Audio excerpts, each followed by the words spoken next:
Hey guys, welcome back. Today we are going to be talking about intermittent fasting, specifically the pros and cons of intermittent fasting. But first, just in case you have no idea what I'm talking about when I say intermittent fasting, I want to review that with y'all. So intermittent fasting is basically the idea of extending the period of time with which you don't eat. So obviously after dinner at night, you go to bed, you wake up, and you break that fast with breakfast.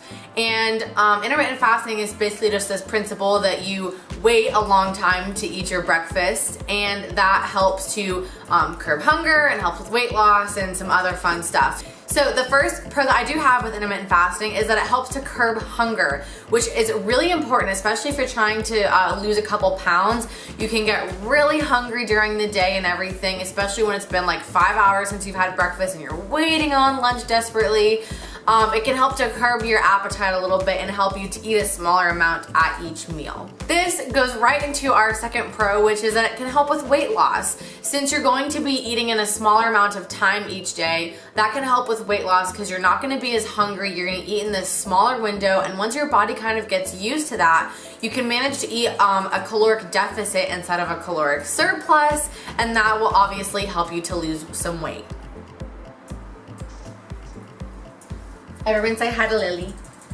This is my little Lily girl.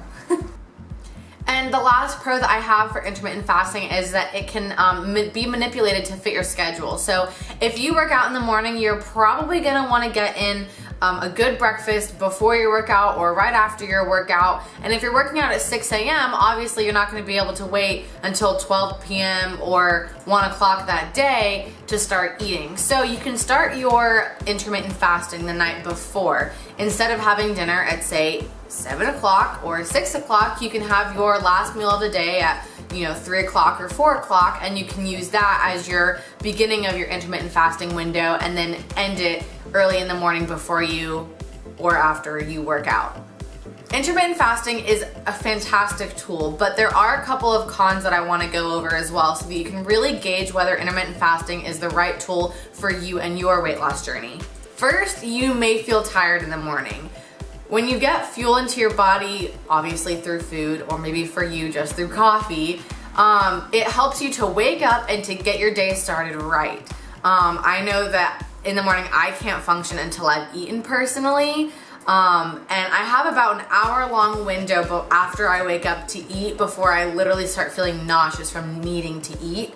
So just depending on your body and your body's responses in the morning, you might feel a little bit of tiredness. So that's something to keep in mind, especially if you work a 9 to 5 and you have to be in the office early and raring to go and be productive. It might be hard to fit intermittent fasting into your schedule. This leads us into our second con for intermittent fasting, which is that it takes time to get adjusted. You're not gonna be perfect right when you start off.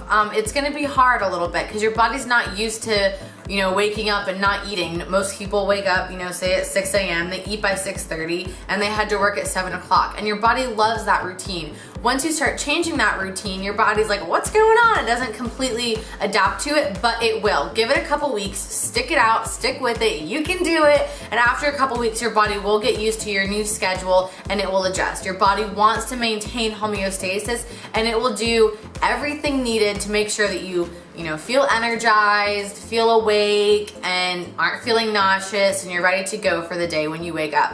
And the last con with intermittent fasting is that it may not align with your goals at all times. So say you are trying to lose a couple pounds, but then you just want to maintain your weight after you hit a certain weight, or say you want to pack on some muscle after you get to a certain weight. Your goals might change, especially as your physique changes and you get stronger or anything like that. Your goals are going to change, and with that, your diet and your programming does have to change.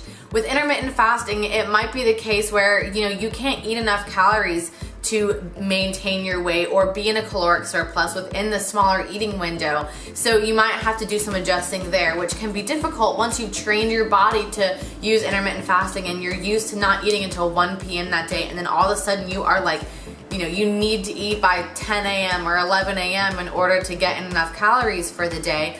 It can be a little hard to go back and forth with your body. So keep that in mind.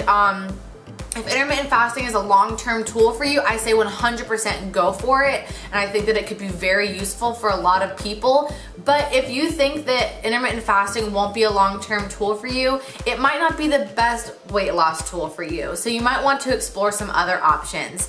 Anyways, I hope you guys enjoyed this video. I'm so excited to keep talking about some cool fitness and nutrition subjects because I am so passionate about it. So make sure you hit the subscribe button down below to make sure that you don't miss a video. Follow all the socials down there as well, and I'll see you in the next one. Bye.